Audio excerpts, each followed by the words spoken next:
నమస్తే, welcome to our channel. నేను సిరి.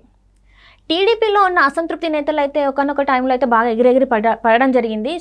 కానీ ఇప్పుడు వాళ్ళు మాత్రం ఏంటంటే చాలా గప్చుప్ అయ్యారు.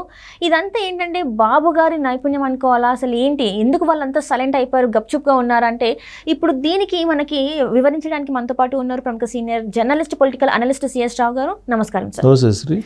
సరే, ఒకప్పుడు చూస్తే టీడీపీలో అసంతృప్తి నేతలు ఎవరైతే ఉన్నారో వాళ్ళు కొంచెం అగ్రెసివ్గా ఉండేది, ఎగిరెగిరి పడేవాళ్ళు. కానీ ఇప్పుడు మాత్రం వాళ్ళు ఏంటంటే సైలెంట్ అయిపోయి ఎక్కడ వాళ్ళు అక్కడే గప్చుప్ అన్నట్టు ఉండడం జరుగుతుంది. సో ఎందుకు ఇట్లా సడన్ గా వీళ్ళంతా సైలెంట్ అయిపోయారు? అంటే చంద్రబాబు గారి సీనియారిటీ లేకపోతే ఆయన నైపుణ్యమే వాళ్ళని ఒక దగ్గర కూర్చోబెట్టిన అనుకోవాలా సార్?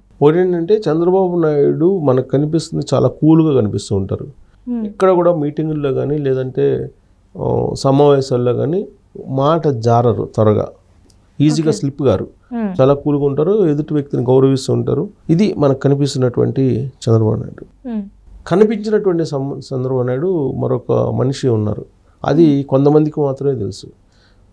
ఒకవేళ పార్టీని ధిక్కరించి వ్యతిరేకించి వెళ్ళే వాళ్ళ పట్ల ఏ విధంగా వ్యవహరిస్తారు అనేది కొంతమందికి బాగా అవగాహన ఉంది. ప్లస్ తెలుగుదేశం పార్టీలో సుదీర్ఘకాలం పాటు పనిచేసినటువంటి లీడర్లకు కూడా బాగా తెలుసు ఆయన విశ్వరూపం ఎలా ఉంటుంది. క్షమించేంత వరకు క్షమిస్తారు. ఆ లక్ష్మణ రేఖ దాటిపోయిన తర్వాత ఆయన విశ్వరూపం ఎలా ఉంటుందనేది పార్టీల్లో కొనసాగుతున్నటువంటి సీనియర్లకు బాగా తెలుసు.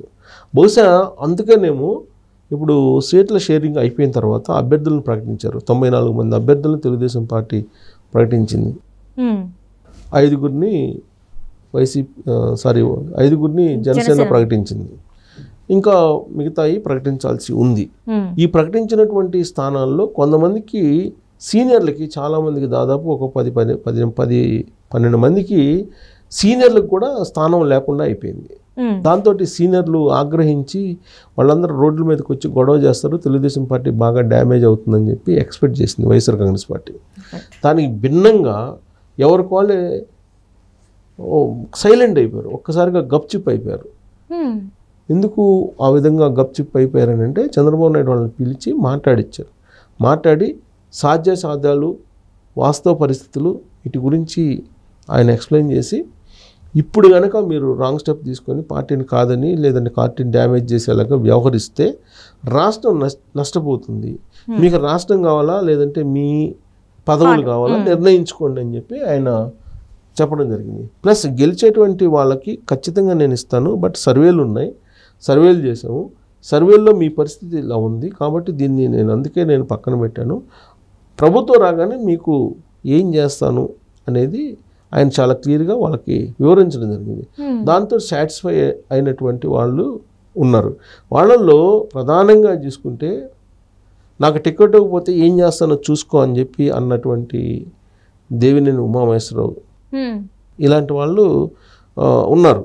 వాళ్ళంతా కామ్ అయిపోయారు. అలాగే ఆలపాటి రాజా, ఆయన కూడా నాకు టికెట్ లేకపోతే నేను ఇండిపెండెంట్గా చేస్తానని చెప్పేసి ఆయన ఉన్నాడు. ఇలాంటి వాళ్ళందరూ కూడా ఇప్పుడు సైలెంట్ అయిపోయారు. ఇప్పుడు ఎంతమంది సైలెంట్ అయ్యారంటే ఆలపాటి రాజేంద్ర ప్రసాద్ తెనాలి ఆల్రెడీ అక్కడ నాదెండ్ల మనోహర్కి ఇచ్చారు. దేవినేని ఉమామహేశ్వరరావు మైలవరం సిట్టింగ్ ఎమ్మెల్యే, ఆయన మైలవరంలో ఓడిపోయారు మొన్న ఎలక్షన్లో. సో కాబట్టి మళ్ళీ మైలవరం నుంచి పోటీ చేయడానికి ఆయన ప్రయత్నం చేస్తున్నాడు.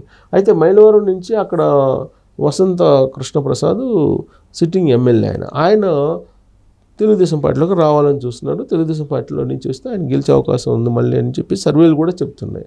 ఆ క్రమంలో ఆయనకు ప్రాధాన్యత ఇస్తూ ఈయన పక్కన పెట్టేస్తారు ఉమామహేశ్వరరావుని. సో ఇక్కడ గంటా శ్రీనివాసరావు సామాన్యంగా అధిష్టానాల మాట ఎనరు. ఒక్కొక్క ఎన్నికలు ఒక్కొక్క పార్టీలోకి వెళ్తుంటారు, ఒక్కొక్క చోట పోటీ చేస్తుంటారు ఆయన. అలాంటి గంటా శ్రీనివాసరావు కూడా చంద్రబాబు నాయుడు ఏది చెప్తే అది వినేటువంటి పరిస్థితికి వచ్చారు. విశాఖపట్నం నుంచి నేను వదిలి వెళ్ళను అని చెప్పి భీష్మించి కూర్చున్నటువంటి గంటా శ్రీనివాసరావు కూడా చివరికి ఇప్పుడు చీపురుపల్లి నుంచి పోటీ చేసేదానికి సిద్ధమవుతున్నారు.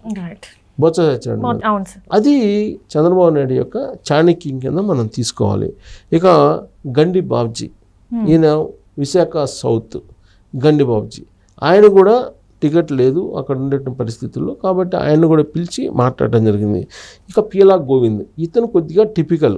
పీలా గోవింద్ ఇప్పటికి కూడా ఆయన కొంచెం రాజకీయ కెరీర్ కోసం ప్రయత్నం చేస్తున్నాడు. అందుకే అయ్యన్న పాత్రుడు ఈ పీలా గోవింద్ని తీసుకొచ్చి చంద్రబాబు నాయుడు దగ్గరికి అటు అయ్యన్న పాత్రుడు సీనియర్ పొలిటీషియన్ ఆయన చంద్రబాబు నాయుడు ఇద్దరు చెప్పిన తర్వాత కొంతవరకు సాటిస్ఫై అయినప్పటికీ కూడా ఇంకా కొంచెం రగిలిపోతున్నాడని చెప్పి తెలుస్తుంది. బట్ ఆయన కూడా కామ్గా ఉన్నాడు, ఎక్కడ కూడా బయట రాల. ఇక రాజానగరం ఇన్ఛార్జిగా ఉన్న బొడ్డు వెంకటరమణ, రైల్వే కోర్టుకు చెందిన ముక్క రూపానంద రెడ్డి, వీళ్ళందరూ చంద్రబాబు నాయుడు ఫోన్ చేసి పిలిపిస్తే చంద్రబాబు నాయుడు కలవడం జరిగింది. కలిసిన తర్వాత వీళ్ళంతా ఇప్పుడు చింతమనేని ప్రభాకర్ వెస్ట్ గోదావరి, సో ఆయన కూడా కాముగా ఉండాల్సినటువంటి పరిస్థితి. ఇంకొక వైపు సీనియర్లు కనుక తీసుకుంటే చాలామంది సీనియర్, ఇప్పుడు జేసీ బ్రదర్స్ వాళ్ళ అబ్బాయికి మాత్రం ఇచ్చారు అస్మిత్, పరిటాల సునీత వాళ్ళ అబ్బాయికి లేదు, ఇవ్వలేదు, ఫస్ట్ లిస్ట్లో ఎక్కడ కూడా కనిపించలేదు. తర్వాత మన రాజమండ్రికి సంబంధించిన గోరంట్ల బుచ్చి చౌదరి ఆయనది కూడా లిస్టులో కనిపించలేదు, బట్ ఆయనకి ఎక్కడో దగ్గర అడ్జస్ట్ చేస్తామని చెప్పి చెప్పారు. అంటే ఇవన్నీ చూస్తుంటే కూడా ఎక్కడ కూడా అసంతృప్తి అనేది కనిపించట్లా. ఆనం రామనారాయణ రెడ్డి ఆయన వైఎస్ఆర్ కాంగ్రెస్ పార్టీ నుంచి తెలుగుదేశం పార్టీలోకి వచ్చిన సీనియర్ పొలిటీషియన్, ఆయనది కూడా ఫస్ట్ లిస్టులో లేదు. తర్వాత అక్కడే చంద్రమోహన్ రెడ్డి, ఆయన చంద్రబాబు నాయుడు రాజకీయాల్లో ఉన్నప్పటి నుంచి ఆయన కూడా ట్రావెల్ అవుతున్నాడు. అలాంటి చంద్రమోహన్ రెడ్డికి ఇప్పుడు లేకుండా టికెట్ లేకుండా ఫస్ట్ లిస్ట్ వచ్చేసింది. సో వీళ్ళందరూ కూడా ఎవరికి వాళ్ళే కాముగా అయితే ఉన్నారు. దీనికి కారణం ఏంటంటే చంద్రబాబు నాయుడు యొక్క విశ్వరూపం. చంద్రబాబు నాయుడు పిలిచి విశ్వరూపం ప్రదర్శిస్తే అందరూ కూడా క్రమశిక్షణలో ఉండిపోతారు తెలుగుదేశం పార్టీలో. కాబట్టి చంద్రబాబు నాయుడు యొక్క చాణక్యం అనుకో, విశ్వరూపం అనుకో, లేదంటే ఆయన నేర్పరితనం అనుకో, లేదంటే ఆయన రాజకీయపరమైనటువంటి నైపుణ్యం అనుకో, ఏదన్నా అనుకో, బట్ తెలుగుదేశం పార్టీ మొట్టమొదటిసారిగా ఫస్ట్ లిస్టులోనే ఇంతమందిని అనౌన్స్ చేయడం అంటే ఫస్ట్ టైము.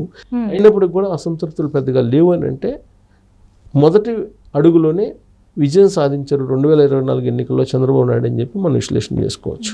అంటే ఇక్కడ చూస్తే ఇప్పుడు మీరు కొంతమంది పేర్లు చెప్పారు కదా సార్, అంటే సెకండ్ లిస్ట్లోకి వస్తే రావచ్చు అని, అప్పుడు ఏమన్నా కొంచెం మరి తిరస్కరించే అవకాశాలు ఏమైనా ఉన్నాయా? మళ్ళీ అక్కడ ఏమన్నా మళ్ళీ అసంతృప్తులు వాళ్ళు మనసులో మాట బయటకు చెప్పే అవకాశం ఏమైనా ఉందా సార్? సో ఇప్పుడు ఉన్నటువంటి పరిస్థితుల్లో సెకండ్ లిస్టు వచ్చినప్పటికీ కూడా సీట్ల షేరింగ్లో బీజేపీ కొన్ని పోతాయని అందరికీ తెలుసు.